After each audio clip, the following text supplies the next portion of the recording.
Hi everyone, welcome to my channel. आज का हमारा विषय है इम्यूनिटी या रोग प्रतिरोधक क्षमता। कोविड-19 पैंडेमिक ने हमें इम्यूनिटी का महत्व सिखाया। अब कोविड के नए स्ट्रेन एरिस के आने के बाद हमें हमारी इम्यूनिटी को और मजबूत करने पे ध्यान देना चाहिए। हर दिन हमारा शरीर कई कीटाणुओं के संपर्क में आता है, लेकिन उनमें से केवल कुछ ही बीमारियों का कारण बनते हैं। क्योंकि इन पैथोजेंस या रोगजनकों के खिलाफ एंटीबॉडीज तैयार करने की क्षमता हमारे शरीर में होती है और इस शरीर की क्षमता को हम इम्यूनिटी कहते हैं। इम्यूनिटी हमारे सीमा रेखा पर खड़े उन सिपाहियों की तरह होती है जो इन्फेक्शन से दो हाथ करके हमें बचाती है। जब आपकी इम्यूनिटी नॉर्मली काम नहीं करती तो इसे इम्यून सिस्टम डिसऑर्डर कहते हैं।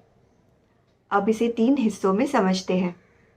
पहला, कमज़ोर यानी कि लो इम्यूनिटी, जहाँ शरीर इन्फेक्शन जल्दी पकड़ लेता है। इस कंडीशन में हमारा शरीर के सिपाही खुद बीमार होते हैं और हमारी रक्षा नहीं कर पाते, और क्योंकि सिपाही लड़ नहीं पाते, हमें ठीक होने में भी समय लगता है।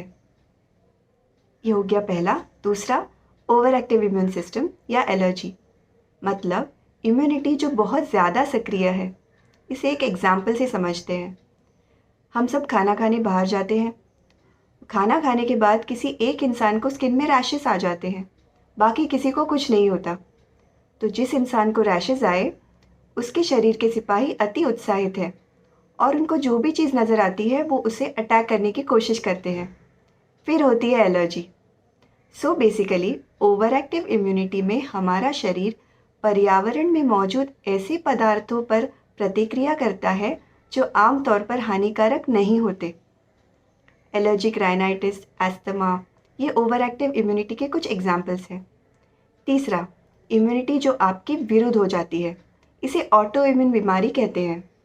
अब इसमें आपके शरीर के सिपाही अपने साथी सिपाहियों को ही पहचान नहीं पाते और फिर उन्हीं को दुश्मन समझकर मारने लगते हैं। ऑटो इम्यून कंडीशंस में हमारा शरीर अपने शरीर को पहचानने में असफल रहता है और वो अपने ही शरीर पर हमला करता है। आर्थराइटिस, मल्टीपल स्क्लेरोसिस, आईबीएस, ये कुछ टाइप के ऑटो इम्यून कंडीशंस हैं। कई मामलों में ओवर एक्टिव इम्यूनिटी भी उतनी ही हानिकारक है जितनी कि लो इम्यूनिटी। इसलिए हमें एक स्वस्थ और हेल्दी इम्यूनिटी को प्राप्त करने की कोशिश करनी चाहिए। अब इस हेल्दी इम्यूनिटी को कैसे हासिल करें? फर्स्ट, स्वस्थ भोजन करें। मतलब सिर्फ ताज़ा पका हुआ पौष्टिक भोजन खाना है जिसमें कम कैलोरीज है पर फिर भी आपको संतुलित पोषण देता है। ये आपको ताज़ी सब्जियों और फलों में अनाज, फलियाँ, ड्राई फ्रूट्स और बीजों से मिलेगा। बासी खाना बिल्कुल ना खाएं, क्योंकि के समय के साथ उसकी न्यूट्रिशनल वैल्यू घट जाती है, प्लस उसमें बैक्टीरिया का पनपना शुरू हो जाता है। एंटीऑक्सीडेंट से भरपूर खाद्य पदार्थ खाएं। हमारे शरीर में जो फ्री रेडिकल्स होते हैं, जिससे कि बीमारी और एजिंग प्रोसेस होता है, उसका नाश ये एंटीऑक्सीडेंट्स करते हैं।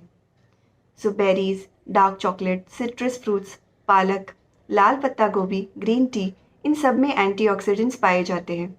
सो इनका सेवन ज़रूर करें। प्रोटीन प्रोटीन भी स्वस्थ आहार का एक महत्वपूर्ण हिस्सा है। प्रोटीन के बिल्डिंग ब्लॉक्स को अमाइनो एसिड कहते हैं।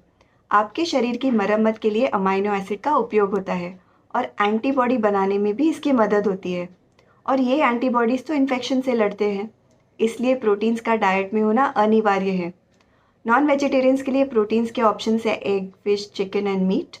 शाकाहारियों के लिए प्रोटीन्स के ऑप्शन है दूध और दूध के पदार्थ, paneer, tofu, beans, dal and अंकुरित अनाज यानी कि स्प्राउट्स। अब ये जो बैलेंस डाइट हमने सुना, उसमें पर्याप्त मात्रा में पानी पीना भी ज़रूरी है। और आपको खुद को पानी पीने के लिए बिल्कुल फोर्स नहीं करना है, लेकिन खुद को हाइड्रेटेड रखें। मिनिमम 1.5 to 2 लीटर्स पानी का इंटेक होना ही चाहिए। इस तरह अगर आप आपके खाने पीने में ध्यान देंगे तो आपकी इम्यूनिटी नेचुरली मजबूत होगी। दूसरा, नियमित रूप से एक्सरसाइज करें। नियमित शारीरिक गतिविधि आपको बेहतर महसूस करने, बेहतर नींद लेने और चिंता कम करने में मदद करती है।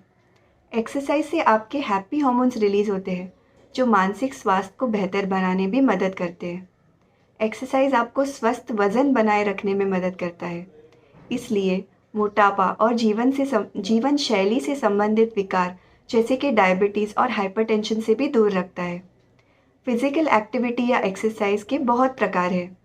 आप ब्रिस्क वॉकिंग कर सकते हैं या योगा या अपनी पसंद का कोई भी खेल जैसे कि टेबल टेनिस या बैडमिंटन या फिर साइकिलिंग या स्विमिंग कर सकते हैं।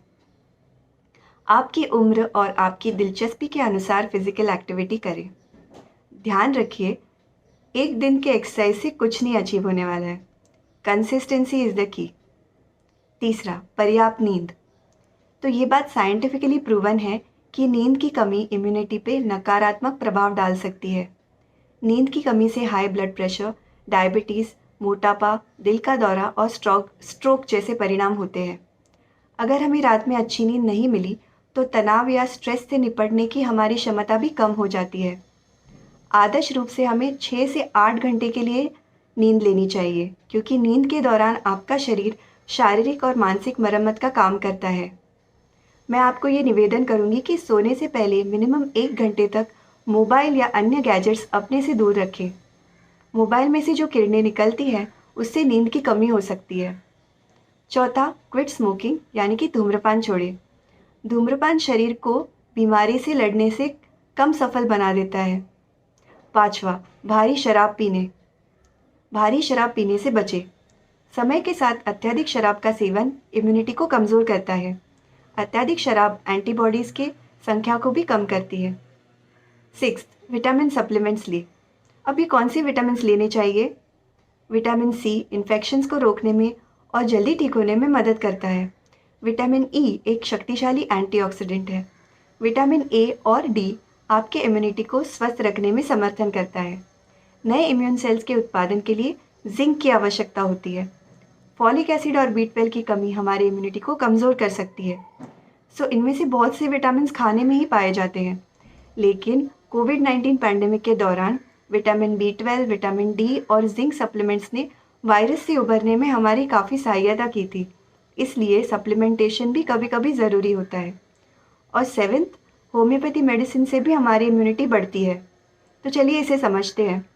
होम्योपैथी मेडिसिन PNEI एक्सिस पे काम करता है। PNEI मतलब psycho neuro endocrine immune system axis.